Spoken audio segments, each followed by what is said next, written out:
We spend so much of our lives at work, don't we? And, whether we actually thrive there or just kind of survive, it often really boils down to the person leading the team. Absolutely. Their approach, their day-to-day actions, it can totally shape our experience, for better or sometimes definitely for worse. And it's not just a feeling, right? You're saying there's solid research behind this. Oh, yeah, extensive research.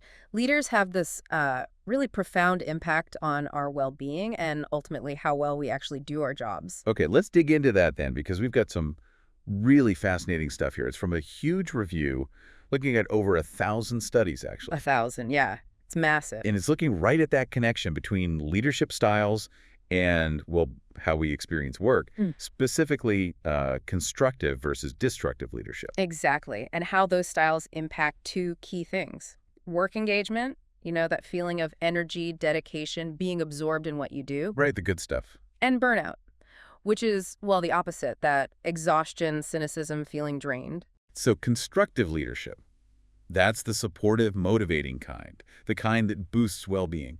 That's the idea. Pro-follower stimulates well-being, motivation, job satisfaction. And then destructive is, well, it's the opposite. It undermines all that through things like bullying, manipulation, just negative behaviors. Got it. So the mission for this deep dive really is to unpack how these different approaches uniquely affect engagement and burnout. And then how that flows through to job performance. Because that's the bottom line for many workplaces, right? But this isn't just for managers listening. It has real consequences for everyone, whether you lead or you're being led. Definitely. And, to really set the stage here, we have to acknowledge that leadership itself, it's complicated. There are just tons of different theories out there. Oh, yeah. Feels like there's a new leadership buzzword every other week. It can feel that way, which is why this framework, looking at constructive versus destructive, is actually quite helpful. How so? Well, it helps us cut through the noise a bit. It focuses on the impact on followers, the fundamental effect, regardless of the specific label, transformational, servant, whatever it might be. So less about the brand name, more about the actual effect on people. Precisely. And to understand how these styles have their effect, this big review uses a specific lens. It's called the Job Demands Resources Theory, or JDR theory. JDR theory. Okay, what's the core idea there? Basically, it suggests that parts of our jobs can either be demands, which cost energy and potentially lead to burnout if they're too high, or resources, which give us energy, help us cope, and drive engagement. Okay, so demands drain, resources fuel. Simple enough. Where does leadership fit in that model? Well, the researchers see leadership as a really significant factor, kind of a higher order one. Higher order, meaning it affects lots of other things. Exactly. Constructive leadership acts like a major job resource. It gives you support, autonomy, clarity, things that help you manage demands. Right. Makes sense.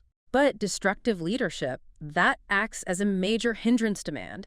It actively makes things harder, drains resources, adds stress.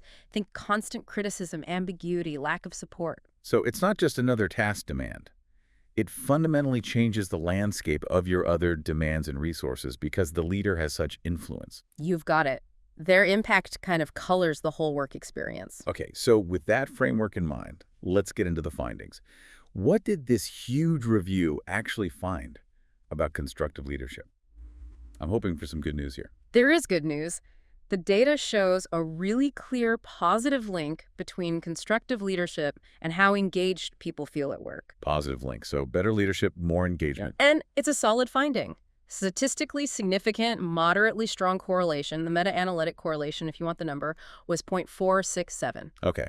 And that's based on? A lot of studies. We're talking 588 individual studies contributing to that specific finding. Wow. Nearly 600 studies all saying basically the same thing. Yeah. That's pretty convincing. It really is. It shows that when leaders are supportive, positive, developmental, their teams tend to be more enthusiastic, dedicated, absorbed in their work. That resonates. When you feel supported, you want to engage more. Exactly. And it's not just about engagement. Constructive leadership also showed a significant negative link with burnout. Ah, okay. So it helps protect against burnout too. It does. The correlation there was minus 0.327 across 346 studies. So these leaders aren't just fueling the fire, they're also kind of acting as a buffer against exhaustion and cynicism. So constructive leadership is like getting both a motivator and a shield. That's a great way to put it. But did the study suggest one effect was stronger than the other, the motivation versus the protection? Yes, it did.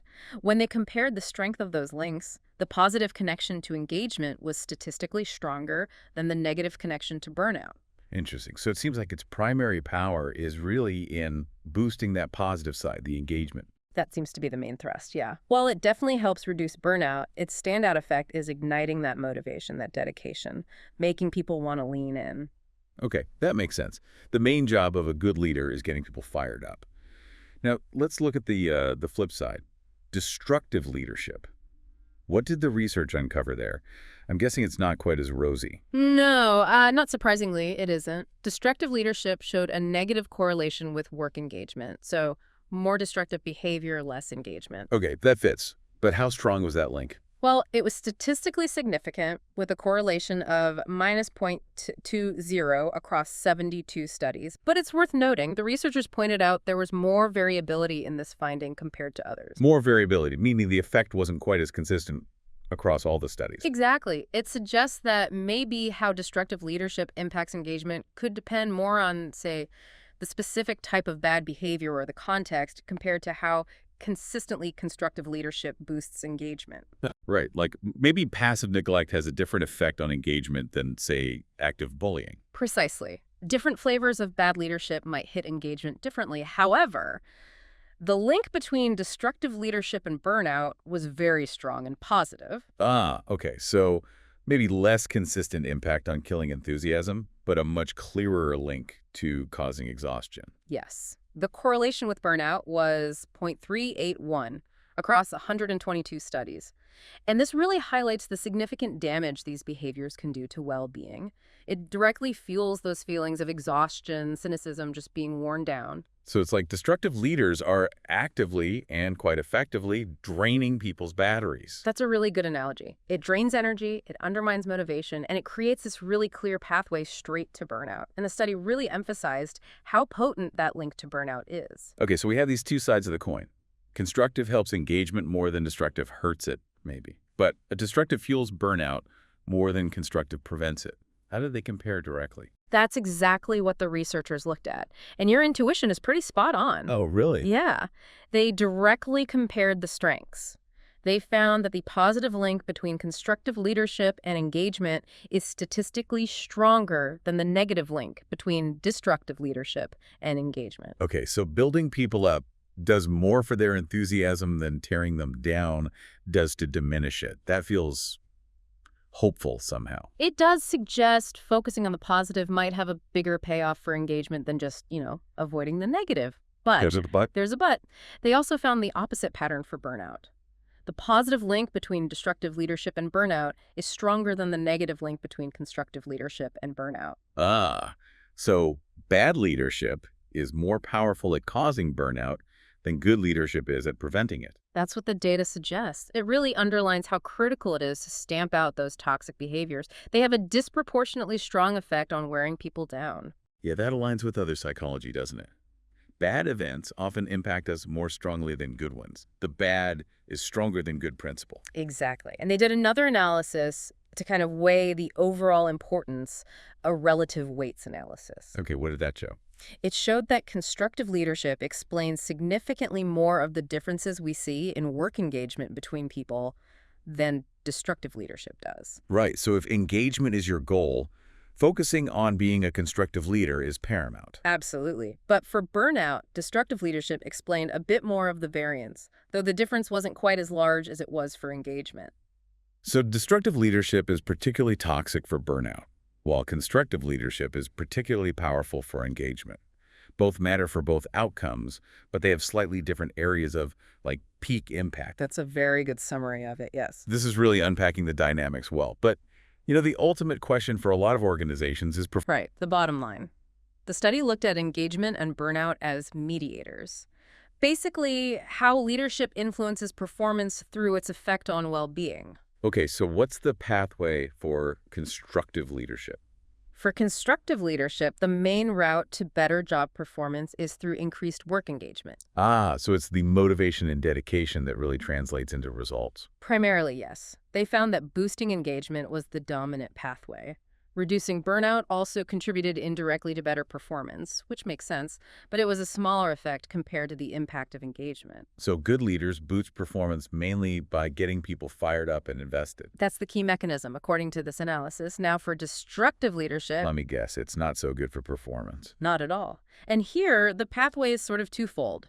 Destructive leadership leads to lower job performance through both increased burnout and reduced work engagement. So it hits performance from both sides, Yeah. by wearing people out and by killing their motivation. Exactly. It's that double whammy you mentioned earlier. Yeah. Interestingly, the study didn't find that one of these negative pathways, burnout or reduced engagement, was significantly stronger than the other in predicting lower performance. So bad leadership hurts performance pretty equally by making people exhausted and making them disengage. That seems to be the case. And the big practical point here is, if you want better performance, the most potent lever related to leadership is fostering that engagement through constructive actions. Makes total sense. Now, we've been talking about constructive and destructive as broad categories. Did the study look at any specific leadership styles within those buckets, like transformational or, on the other side, abusive leadership? Yes, it did touch on that. For constructive leadership, they looked at various specific types, things like transformational, authentic, servant, ethical leadership, even LMX, which is about leader-member exchange quality, Yeah. and more task-focused styles, too. Did they find big differences between them? Generally, no. They found that most of these different constructive styles had pretty similar positive links with engagement and negative links with burnout. Huh. So maybe this specific label doesn't matter as much as the underlying positive, supportive behaviors they likely share. That's certainly what it suggests. It points towards maybe a lot of overlap in what these positive leadership concepts are actually capturing in practice. They might all be tapping into a core of good leadership. Interesting. What about on the destructive side? Were there differences there? Yes, actually. There, they found that more active forms of destructive leadership, like abusive supervision, shouting, public criticism, intimidation, Right, the really overt stuff. that had stronger negative effects on well-being compared to more passive forms, like laissez-faire leadership. Let's say fair. That's basically absentee leadership, right? Just letting things drift. Pretty much. So, while being neglected by your leader isn't great, being actively attacked or undermined seems to be significantly worse for your engagement and burnout levels. That makes intuitive sense. What about? Active harm versus harm through inaction. Precisely. Yeah. The study also briefly looked into the subdimensions of engagement, like vigor, dedication, absorption, and burnout exhaustion, cynicism, reduced accomplishment. And did the patterns hold up there? Mostly, yes. The general patterns were consistent. There were maybe some small nuances, like transactional leadership having a slightly different relationship with the reduced personal accomplishment aspect of burnout, but overall, the main picture held. Okay, so the big themes are pretty robust even when you slice it finer. Was there anything else that seemed to kind of influence these relationships, like how the studies themselves were done? Yeah, they looked at a couple of methodological factors. One was study design specifically, comparing cross-sectional studies, which measure everything at one point in time, Like a snapshot. versus longitudinal studies, which follow people over time. Right, like a movie. What did they find? They found that the cross-sectional studies tended to show stronger correlations. Stronger. Why would that be? Well, one potential reason is something called common method variance.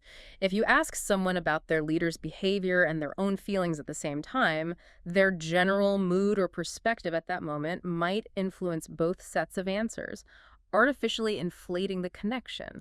Okay. Like if I'm having a bad day, I might rate both my boss and my own engagement lower, even if they aren't perfectly linked over the long term. That's the potential issue, yes.